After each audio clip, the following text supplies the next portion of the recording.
Assalamualaikum warahmatullahi wabarakatuh. Perkenalkan, nama saya Sekar Maulia dengan NPM 2578212 dari kelas TRI 2D. Nah, di sini saya akan menjelaskan modul 14 Transport Layer pada bagian 14.1. Pada bagian Transportation of Data.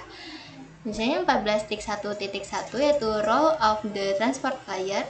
Nah, jadi di sini itu transport layer itu berfungsi untuk mengatur antar aplikasi ya pada host yang berbeda. Jadi lapisan ini itu menjadi penghubung antara si application layer dan lapisan bawah yang mengatur pengiriman data melalui jaringan seperti yang ada pada gambar ini ya.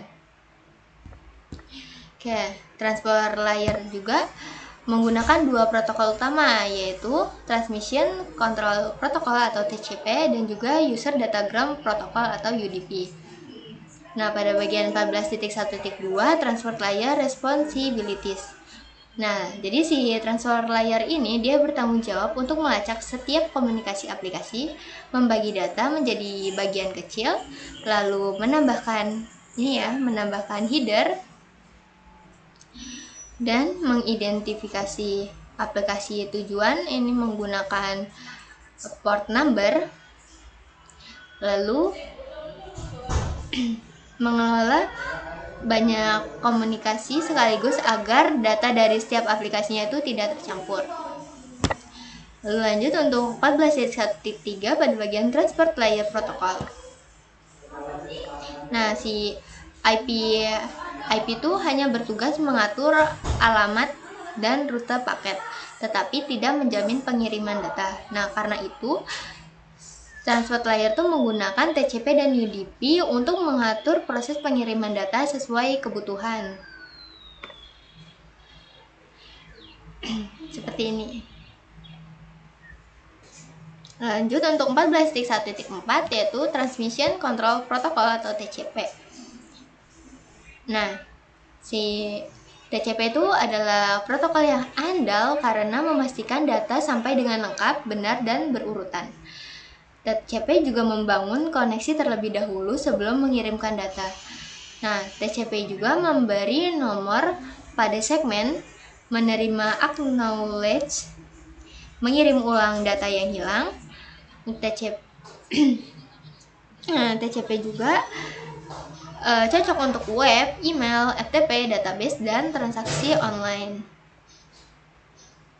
Lanjut pada 14.1.5 yaitu User Datagram Protocol atau UDP. Nah, untuk UDP itu adalah protokol yang lebih sederhana dan cepat, tetapi tidak menjamin datanya sampai. UDP itu tidak menggunakan koneksi acknowledge atau pengiriman ulang data. Nah, si UDP ini cocok untuk aplikasi yang membutuhkan kecepatan seperti VoIP, video conference, live streaming, DNS, dan TFTP. Oke, seperti yang ada pada gambar ini ya. Lanjut pada 14.1.6 The Right Transport Layer Protocol for the Right Application. Nah, jadi di sini tuh dijelaskan nih bahwa pemilihan TCP atau UDP itu bergantung pada kebutuhan aplikasi. Nah, si TCP itu digunakan jika data harus lengkap dan berurutan, seperti web dan email. Kalau untuk UDP, dia tuh digunakan jika si kecepatannya lebih penting daripada keandalan seperti panggilan suara, video conference, dan live streaming. Sini juga ada perbedaannya untuk UDP dan TCP. Kalau UDP itu dia untuk VoIP dan DNS, kalau TCP itu SMTP atau IMAP, email, dan juga HTTPS atau HTTP. Oke.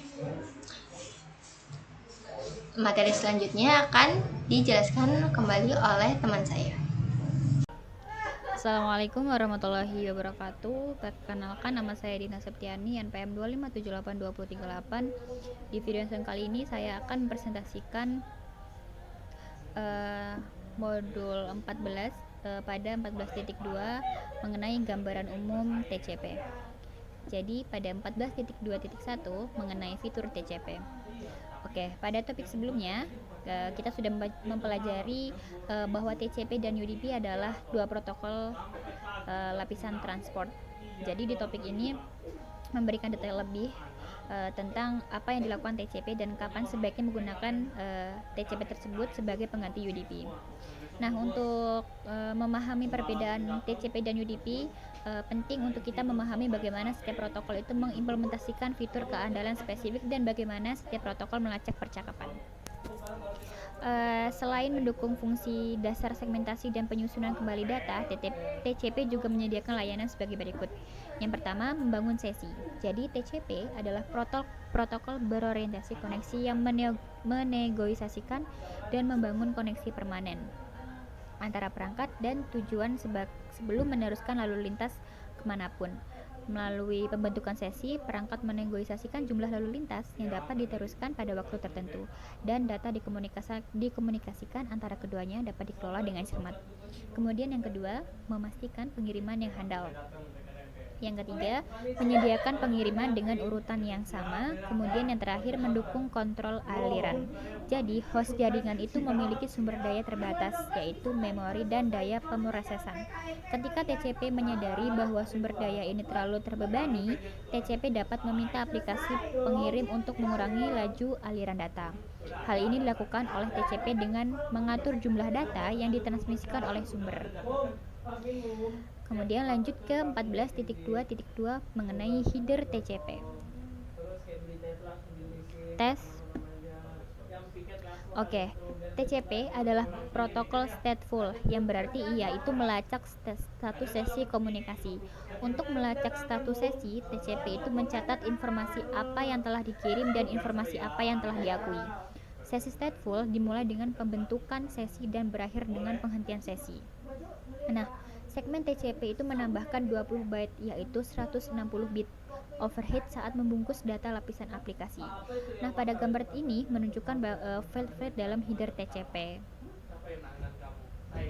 Kemudian lanjut ke 14.2.3 bidang header TCP. Nah, jadi header TCP itu ada tabel tersebut mengidentifikasi dan menjelaskan 10 kolom dalam header TCP. Di sini ada port sumber, ya, di mana keterangannya sebuah file 16 bit yang digunakan untuk mengidentifikasi aplikasi sumber berdasarkan nomor port. Kemudian tujuan, sebuah file 16 bit yang digunakan untuk mengidentifikasi aplikasi tujuan berdasarkan nomor port. Nomor urutan, bidang 32 bit yang digunakan untuk keperluan penyusunan ulang data. Nomor konfirmasi, kemudian dipanjang header, disimpan, bit control, ukuran, checksum. Oke, kemudian 14.2.4 aplikasi yang menggunakan TCP. TCP adalah contoh yang baik tentang bagaimana lapisan-lapisan berbeda dalam rangkaian protokol. TCP atau IP memiliki peran spesifik. TCP menangani semua tugas yang terkait dengan membagi aliran dan menjadi segmen, menyediakan keandalan, mengontrol aliran data, dan menyusun ulang segmen. TCP membebaskan aplikasi dari keharusan mengulas tugas-tugas. Aplikasi seperti ini yang ditunjukkan pada gambar berikut cukup mengirimkan aliran data ke lapisan transport dan menggunakan layanan TCP. Oke, cukup sekian presentasi modul 14 pada 14.2 tentang gambaran umum TCP. Saya akhiri. Wassalamualaikum warahmatullahi wabarakatuh. Oke, baik. Di sini saya Lilis Mayangsari dengan NPM 2578210. Di sini saya akan melanjutkan penjelasan dari teman saya pada chapter 14, yaitu transport layer. Nah, di sini saya ini menjelaskan tentang UDP. Jadi UDP itu apa sih? UDP ini adalah protokol yang terdapat pada transport layer, dan ini adalah protokol yang terbaik. Jadi UDP protokol ini adalah protokol transport yang menawarkan beberapa segmentasi dan penyusunan ulang data sama seperti TCP. Jadi dia itu temennya TCP. Nah, tetapi tanpa ada keandalan dan kontrol aliran TCP. Jadi ada beberapa fitur dari UDP. Yang pertama itu data direkonstruksi sesuai urutan penerimaannya. Jadi data akan dibuat sesuai penerimanya. Lalu yang kedua ada segmen yang hilang tidak akan dikirim ulang. Jadi fitur UDP ini data yang sudah hilang tidak akan bisa dikirim ulang, tapi akan dibuat menjadi baru. Lalu tidak ada pembentukan sesi, jadi tidak ada sesi siapa menerima, tidak ada sesi yang siapa yang mengirim, itu tidak ada. Lalu pengirim tidak diberi informasi tentang ketersediaan sumber daya. Nah, ini pengirim tidak diberikan informasi kepada sumber daya yang terkait. Lalu ada header UDP, kan UDP ini protokol tanpa status, artinya klien sama server tidak bisa melacak status sesi komunikasi. Kalau ada keandalan diperlukan, UDP sebagai protokol transport, hal itu harus ditangani oleh aplikasi. Blok-blok yang ada di UDP ini bisa juga disebut dengan datagram atau segmen. Header UDP ini hampir membutuhkan gambar tersebut di sana port sumber port source portnya ini 16, lalu untuk destination portnya 16, ini line-nya 16, checksumnya 16.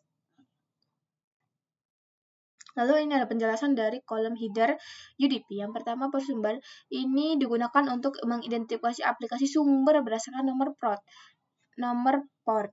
Nah, jadi dia akan menggunakan aplikasi sumber berdasarkan nomor port di sini nanti. Oke, port sumber.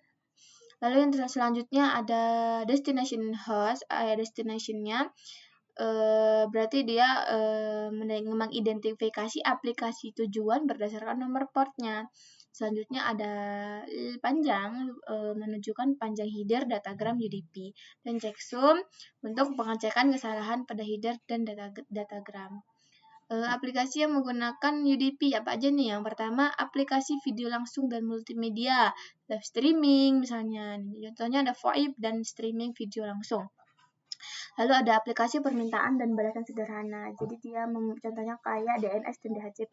Jadi dia akan dibuat ulang. Kalau mau buat data berarti mereka pakai UDP. Jadi mereka nggak bisa mengirim ulang datanya. Jadi harus membuat data baru. Lalu aplikasi yang menangani keandalan seharian. Contohnya SNMP dan TFTP. Selanjutnya ini UDP VoIP konversi video, dia kayak menggunakan protokol-protokol UDP. Oke, mungkin penjelasan saya bisa saya cukupkan. Saya Lis Mengsari pamit undur diri. Materi selanjutnya akan dijelaskan oleh teman saya. Terima kasih. Oke, baik. Perkenalkan, nama saya Fadila Akbar dari kelas 2B dan PM 2578-2039. Jadi di sini saya akan melakukan melanjutkan hands on pada 14.4 yaitu port number. Jadi apa sih port number itu tuh? Jadi port number adalah bagian vital dari transport layer atau layer 4 ya yang ada dalam model OSI atau TCP/IP. Jadi yang pertama 14.4.1 itu adalah multiple separate communication. Nah, jadi ini tuh adalah komunikasi terpisah yang banyak. Jadi dalam dunia nyata, sebuah perangkat seperti komputer atau smartphone itu seringkali menjalankan banyak aplikasi internet secara bersamaan. Nah, kita itu bisa membuka browser. Itu kalau browser itu HTTP atau HTTPS, kayak mendengarkan musik atau streaming dan mengobrol di aplikasi chat sekaligus melalui satu kabel atau koneksi WiFi yang sama. Jadi ibaratnya kayak kita tuh menjalankan sebuah aplikasi tapi dalam waktu yang bersamaan, kayak membuka semuanya secara bersamaan gitu. Itu adalah multiple separate communication atau komunikasi terpisah yang banyak.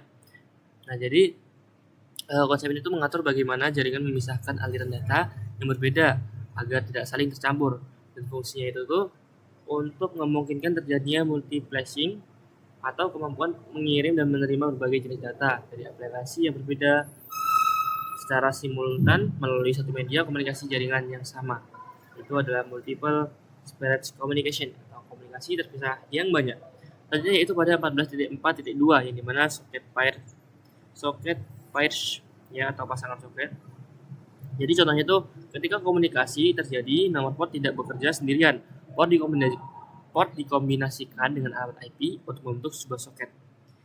Jadi ibaratnya kayak misalkan soket itu ditulis dengan format alamat underscore IP titik 2 nomor underscore port misalkan gitu ya. Terus contohnya itu tuh 192.168.1.10.80. Sedangkan soket pair itu adalah kombinasi dari soket pengirim atau source dan soket penerima destination. Seperti itu. Jadi fungsinya itu untuk bertindak sebagai pengenal unik untuk satu sesi komunikasi spesifik antara dua perangkat di internet sehingga router dan perangkat tujuan tahu persis kemana harus mengembalikan respon data tersebut. Itu untuk soket pairs ya, yang ada di 14.4.2. Selanjutnya yaitu ada di 14.4.3 yang dimana port number group atau kelompok nomor port. Jadi nomor port itu berkisaran dari 0 sampai 65535 dan dibagi oleh IANA atau Internet Assigned Numbers Authority menjadi tiga kelompok utama. Ya, ini tiga kelompok utama. Yang pertama well-known ports yang dari 0 sampai 1023. Selanjutnya registered port dari 1024 sampai 49,151. Kemudian the private and atau or dynamic port dari 49,152 hingga 65,535, 65.000 ya. Itu untuk port number group. Ini ada yang di well-known port.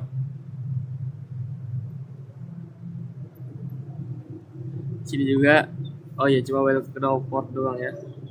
Dari 0 sampai 1023. Selanjutnya itu ada the nested comment. Nah, apa sih the nested comment tuh? Jadi nested itu adalah network static yang dimana adalah perintah berbasis teks CLI atau command line interface yang dapat dijalankan di berbagai sistem operasi seperti Windows, Linux maupun Mac operasi system. Itu adalah the nested ya. Dan fungsinya itu tuh menampilkan semua koneksi jaringan yang aktif baik TCP maupun UDP dan melihat port mana saja yang sedang listening di komputer kita, membantu memecahkan masalah troubleshooting jaringan dan menganalisis keamanan. Begitu. Jadi kayak misalkan ada yang mencurigakan diam-diam itu bakal dianalisis juga oleh the nested ini atau network static.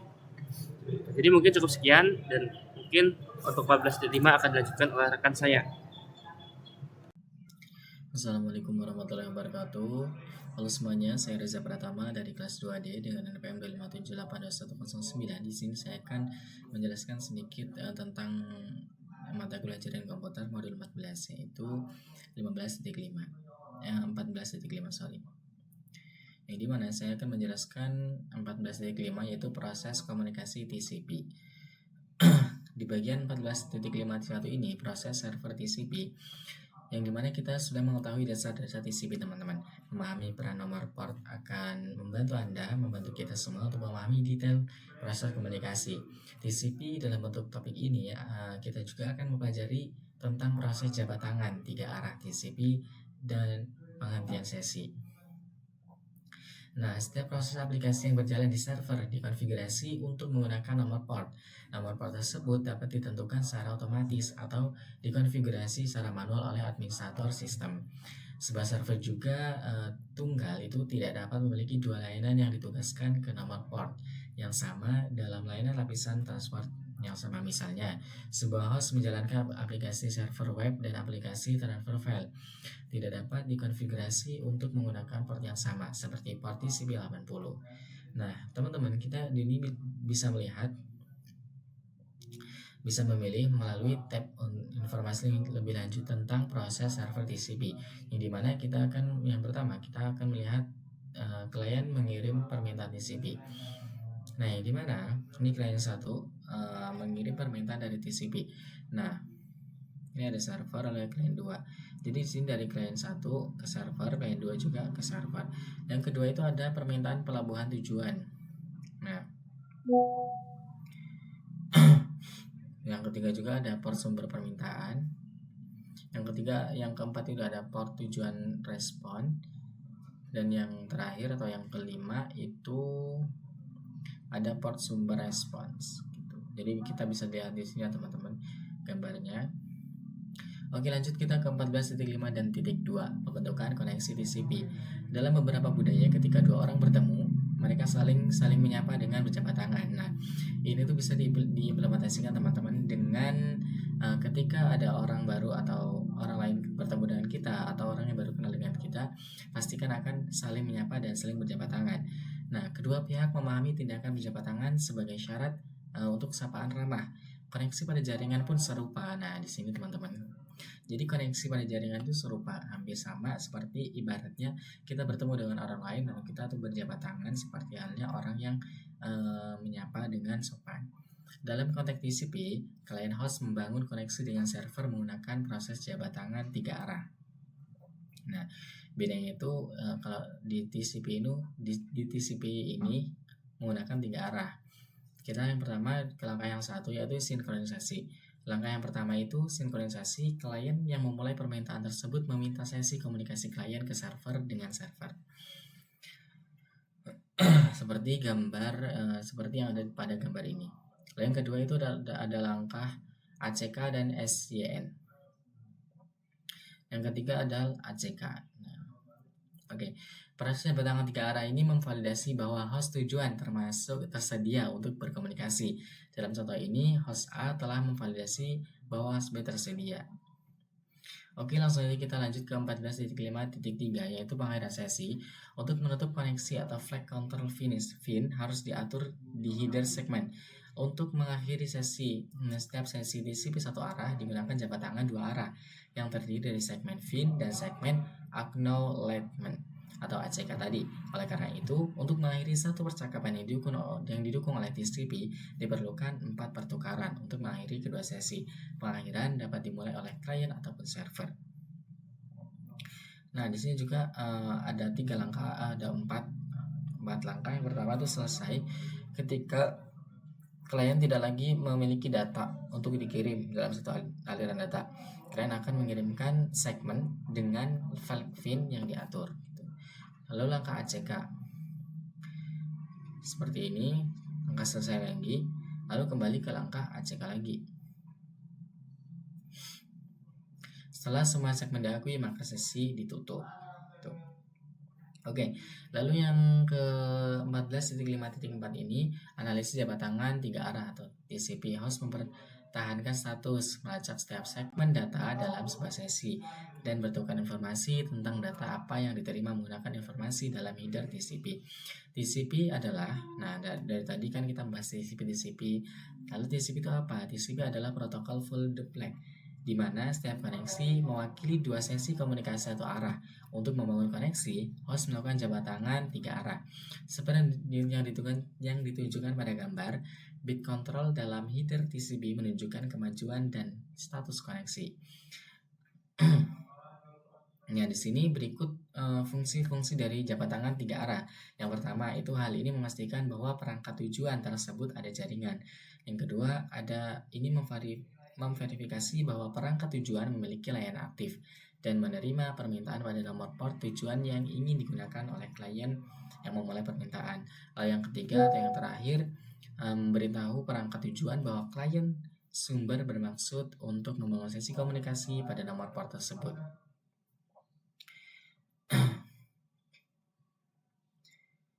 Nah,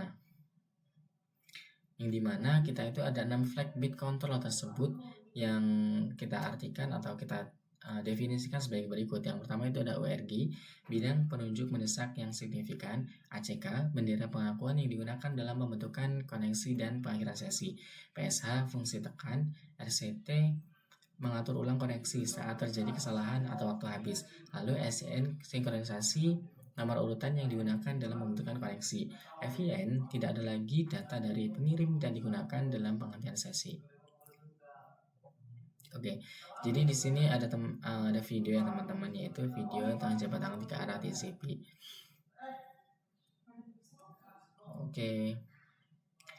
Oke, mungkin sekian video dari saya. Apabila terdapat kesalahan saya mohon maaf. Saya akhiri. Wassalamualaikum warahmatullahi wabarakatuh. Assalamualaikum warahmatullahi wabarakatuh. Perkenalkan, nama saya Sulana Wijaya dengan NPM 5782113. Jadi di sini saya akan menjelaskan modul 14 tentang keandalan TCP, pengiriman terjamin dan terurut. Ini alasan mengapa TCP merupakan protokol yang lebih baik untuk beberapa aplikasi adalah karena tidak seperti UDP. TCP mengirim ulang paket yang hilang dan memberikan nomor pada paket untuk menunjukkan urutan yang benar sebelum pengiriman. TCP juga dapat membantu menjaga kelancaran aliran paket sehingga perangkat tidak kelebihan beban. Topik ini membahas fitur-fitur TCP tersebut secara detail. Jadi di sini terkadang segmen TCP mungkin tidak sampai ke tujuannya di lain waktu. Segmen TCP mungkin sampai tidak berurutan agar pesan asli dapat dipahami oleh penerima. Semua data harus diterima dan data dapat dalam segmen-segmen ini harus disusun kembali ke dalam urutan aslinya. Nomor urutan ditetapkan di header setiap paket untuk mencapai tujuan ini. Nomor urutan mewakili bit data pertama dari segmen TCP. Selama pengaturan sesi, nomor urutan awal ISN ditetapkan. ISN ini mewakili nilai awalnya bit yang dikirimkan ke aplikasi penerima. Saat data dikirimkan selama sesi, nomor urutan akan bertambah sesuai dengan jumlah bit yang telah dikirimkan. Pelacakan bit data ini memungkinkan setiap segmen yang diidentifikasi dan diakui secara unik. Segmen yang hilang kemudian dapat diidentifikasi. ISN tidak dimulai dari 1, tapi pada dasarnya merupakan angka acak. Hal ini untuk mencegah jenis serangan berbahaya tertentu. Untuk mempermudah, kita akan menggunakan ISN1 untuk contoh-contoh dalam bab ini. Nomor urutan segmen menunjukkan cara menyusun kembali dan menata ulang segmen yang diterima seperti yang ditunjukkan pada gambar. Sini ada gambar segmen TCP. Tunjukkan ulang di tujuan. Jadi di sini segmen yang berbeda mungkin menempuh rute yang berbeda. Oke, ini nih, data dibagi menjadi beberapa segmen, 1 sampai 6. Terus karena menempuh rute yang berbeda menuju tujuan, segmen-segmen tersebut tiba tidak berurutan. Ini. Jadi kedua, 6, ke-6, 4, tapi menyusun ulang segmen tersebut ke urutan aslinya. Oke, jadi sini karena dia menempuh rute yang berbeda, jadi tujuan segmen-segmennya tidak berurutan. Proses TCP penerima menempelkan data dari sebuah segmen ke dalam buffer penerima. Segmen-segmen tersebut kemudian ditempatkan dalam urutan yang benar dan diteruskan ke lapisan aplikasi setelah disusun kembali. Segmen apapun yang tiba dengan nomor urutan yang tidak sesuai akan ditahan untuk diproses kemudian ketika segmen dengan bit yang hilang tiba, segmen-segmen ini diproses sesuai berurutan. Sudah di sini ada video keandalan TCP, nomor urutan konfirmasi. Salah satu fungsi TCP adalah untuk memastikan bahwa setiap segmen mencapai tujuannya. Layanan TCP pada host tujuan memberikan pengakuan terhadap data yang telah diterima oleh aplikasi sumber. Oke, di sini ada videonya. This video depicts a simplified example of TCP operations and is not necessarily a realistic depiction. TCP is a connection-oriented protocol, in that a connection is established first using a three-way handshake before data is sent. Another characteristic of TCP is that it's a reliable protocol. Two things that make it reliable are sequence numbers and acknowledgements. Every TCP segment that's sent in a TCP conversation gets a sequence number, so every byte of data is numbered basically in a sequential list. This allows a receiving host to rebuild the data from the ordered numbered segments. If data arrives out of order at the receiving end, the data can be put back together in the proper order thanks to the sequence numbers. Acknowledgements come into play by helping the sender know that the data that's Cukupin saja. Terus ini ada namanya keandalan TCP, kehilangan data dan pengiriman ulang. Sebaik apapun desain jaringan, kehilangan data terkadang tetap terjadi. TCP menyediakan metode untuk mengelak kehilangan segmen ini. Salah satunya adalah mekanisme untuk mengirim ulang segmen untuk data yang belum diakui. Nomor urutan SEQ dan nomor pengakuan ACK digunakan bersama-sama untuk mengonfirmasi penerimaan bit data yang terdalam dalam segmen yang ditransmisikan. Nomor SEQ mengidentifikasi bit data pertama dalam segmen yang ditransmisikan. TCP menggunakan nomor ACK yang dikirim kembali ke sumber untuk menunjukkan bit berikutnya yang diharapkan diterima oleh penerima. Ini disebut pengakuan ekspektasi. Sebelum adanya peningkatan lebih lanjut, TCP hanya dapat memberikan pengakuan acknowledgement untuk bit berikutnya yang diharapkan, misalnya pada gambar dengan menggunakan nomor segmen untuk mempermudah host A mengirim segmen 1 hingga 10 ke host B. Jika semua segmen tiba kecuali segmen 3 dan 4, host B akan membalas dengan pengakuan yang menyatakan bahwa segmen berikutnya yang diharapkan adalah segmen 3.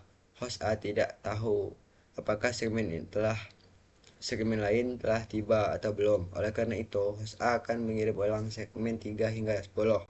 Jika semua segmen yang dikirim ulang berhasil tiba, segmen 5 hingga 10 akan menjadi duplikat. Hal ini dapat menyebabkan penundaan, kemacetan, dan inefisiensi. Oke, ini contohnya segmen 1, 2, 3, terus 4, 3, 4, ini. Terus dia acak ini. Ketiga, 4, terus segmen duplikat. Oke, 5, 10, acak. Oke, sudah gambarnya. Sebuah operasi host ini biasanya menggunakan fitur TCP opsional yang disebut Selective Acknowledgement (SACK) yang dinegosiasikan selama proses deny handshake. Jika kedua host mendukung SACK ini, penerima dapat secara eksplisit mengakui segmen bit mana yang telah diterima, termasuk segmen yang terputus. Oleh karena itu, host mengirim hanya perlu mengirim ulang data yang hilang, misalnya pada gambar berikut. Sekali lagi, menggunakan nomor segmen untuk mempermudah host A mengirim segmen 1 hingga 10 ke host B. Jika semua segmen tiba kecuali segmen 3 dan 4, host B dapat mengakui bahwa ia telah menerima segmen 1 dan 2, ACK 3, dan secara selektif mengakui segmen 5 hingga 10. SACK 5 sampai 10, host A hanya perlu mengirim ulang segmen 3 dan 4. Oke. Sini kita gambarnya lagi. Oke. Catatan, TCP biasanya mengirim ACK untuk setiap paket kedua, tapi faktor lain di luar cakupan topik ini dapat mengubah perilaku ini. TCP menggunakan timer untuk mengetahui beberapa lama harus menunggu sebelum mengirim ulang segmen. Pada gambar putar video dan klik tautan ini ada PDF-nya. Terus ini ada video lagi, keadaan seperti ini menata pengiriman. Ini contoh videonya. The graphic depicted in this video uses segment numbers in place of sequence numbers. TCP is a reliable like a Videonya. acknowledgement.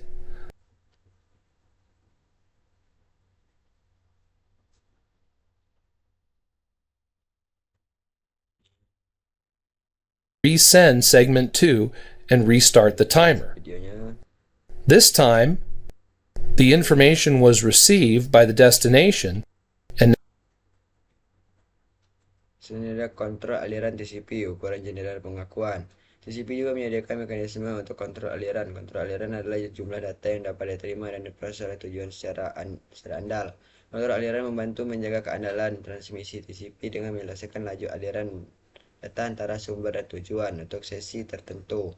Untuk mencapai hal ini, header TCP menyatakan bidang 16 bit yang disebut ukuran jendela Windows size. Dari gambar ini menunjukkan contoh ukuran jendela. Nih, kirim jendela, nomor urut, terima konfirmasi, kirim jendela, menerima, terima, sini. Selama jabat tangan 3 arah, ukuran jendela 10.000 460. Oke. Ukuran jendela menentukan jumlah bit yang dapat dikirim sebelum mengharapkan konfirmasi nomor. Konfirmasi adalah nomor bit berikut yang diharapkan. Ukuran jendela adalah jumlah bit yang dapat diterima dan diproses oleh perangkat tujuan dari sesi TCP dalam satu waktu. Dalam contoh ini, ukuran jendela awal PC B untuk sesi TCP adalah 10.000 bits. Mulai dengan bit pertama, bit nomor 1, bit terakhir yang dapat dikirim PC A tanpa menerima pengakuan adalah bit 10.000. Ini dikenal sebagai jendela pengirim PCA. Ukuran jendela disertakan dalam setiap segmen TCP sehingga tujuan dapat dimodifikasi ukuran jendela kapan saja tergantung pada ketersediaan buffer. Ukuran jendela awal disepakati oleh sesi TCP dibuat selama proses jabat tangan 3 arah. Perangkat sumber harus membatasi jumlah bit yang dikirim oleh perangkat tujuan berdasarkan ukuran jendela. Tujuan hanya setelah perangkat sumber menerima pengakuan bahwa bit telah diterima. Barulah perangkat tersebut dapat melanjutkan pengiriman data lebih lanjut untuk sesi tersebut. Biasanya tujuan tidak akan menunggu semua bit untuk ukuran jendelanya diterima sebelum membalas dengan pengakuan. Saat ini bit diterima dengan diproses. Tujuan akan mengirimkan pengakuan untuk memberitahu supaya bahwa ia dapat terus mengirim bit tambahan. Sebagai contoh, biasanya PCB tidak menunggu hingga 10.000 bit diterima sebelum mengirimkan pengakuan. Ini berarti PC A dapat menyesuaikan jendela pengirimannya saat menerima pengakuan dari PCB.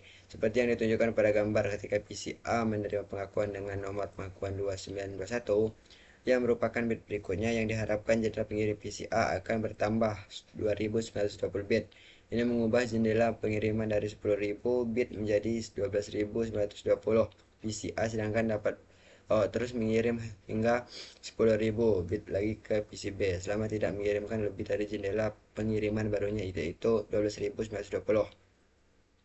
Proses pengiriman pesan balasan acknowledgement oleh suatu tujuan saat memproses bit yang diterima dan penyesuaian terus-menerus pada jendela pengiriman sumber dikenal sebagai jendela geser saling sliding windows.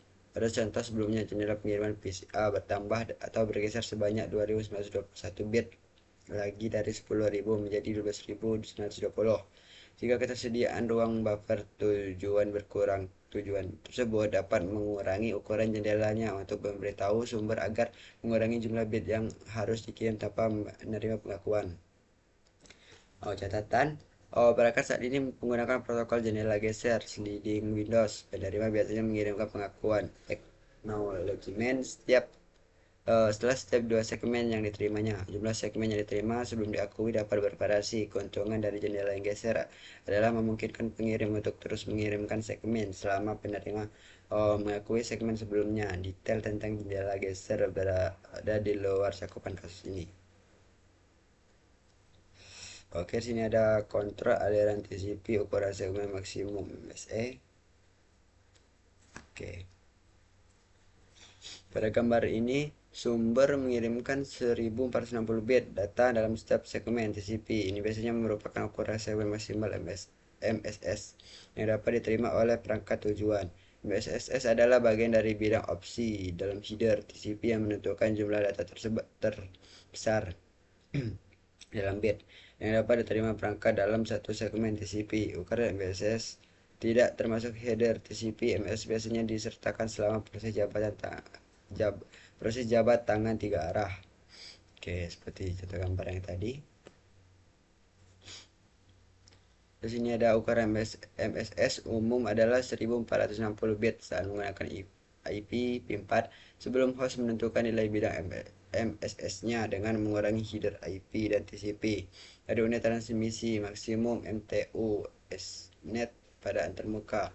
Ethernet MTU default adalah 1500 bit dengan mengurangi header IPv4 sebesar 20 bit dan header TCP sebesar 20 bit. Ukuran MSS default akan menjadi 1460 bit seperti yang ditunjukkan pada gambar. Ini ada IP MTU, Ethernet, TCP, MSS, Ethernet, IPv4, TCP, muatan VCS 20 bit, 1460 bit, 1500 bit. Satu gambar. Terus ini lanjut ada namanya kontrol aliran TCP, pencegahan kemacetan. Ketika terjadi kemacetan pada jaringan, hal itu mengakibatkan paket dibuang oleh router yang kelebihan beban. Ketika paket yang berisi segmen TCP tidak sampai ke tujuannya, paket tersebut tidak diakui. Dengan menentukan laju pengiriman segmen TCP yang tidak diakui, sumber dapat memperkirakan tingkat kemacetan jaringan tertentu. Setiap kali terjadi kemacetan, pengiriman ulang segmen TCP yang hilang dari sumber akan terjadi. Jika pengiriman ulang tidak dikontrol dengan benar, pengiriman ulang segmen TCP tambahan dapat memperburuk kemacetan. Tidak hanya paket baru dengan segmen TCP yang dimasukkan ke dalam jaringan, tetapi efek umpan balik dari segmen TCP yang hilang yang dikirim ulang juga menambah kemacetan.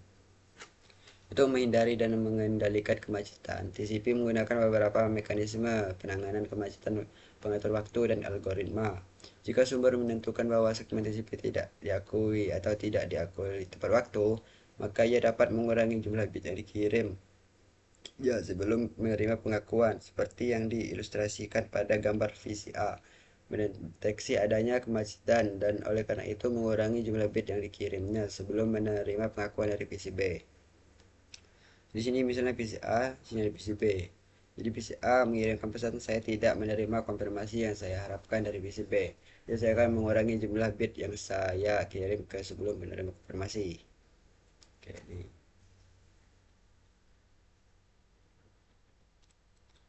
Oke. Ini adalah gambar konfirmasi adanya untuk bits berikutnya yang diharapkan bukan untuk bahasa segmen. Nomor segmen yang digunakan di sana karena tujuan ilustrasi. Perhatikan bahwa sumberlah yang mengurangi jumlah bit yang belum diakui yang dikirimnya dan bukan ukuran jendela yang ditentukan oleh tujuan. Oke, penjelasan tentang mekanisme penanganan kemacetan, timers dan algoritma yang sebelumnya berada di luar cakupan kursus ini. Oke.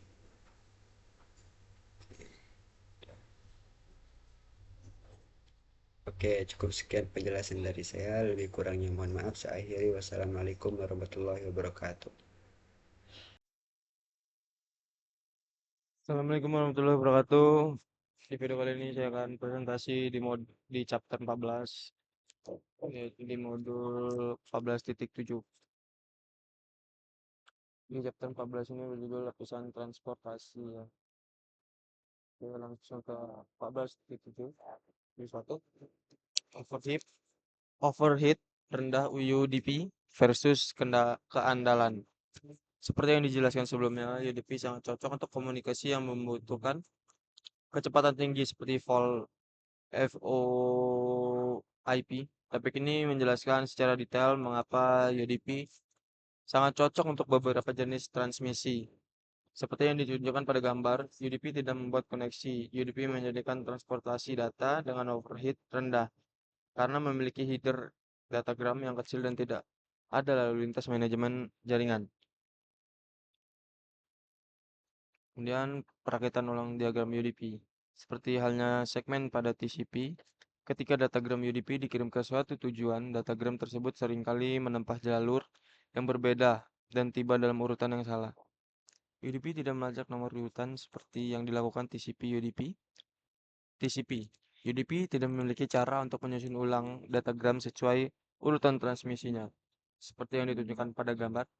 Oleh karena itu, UDP hanya menyusun kembali data sesuai urutan penerimaannya dan meneruskannya ke aplikasi.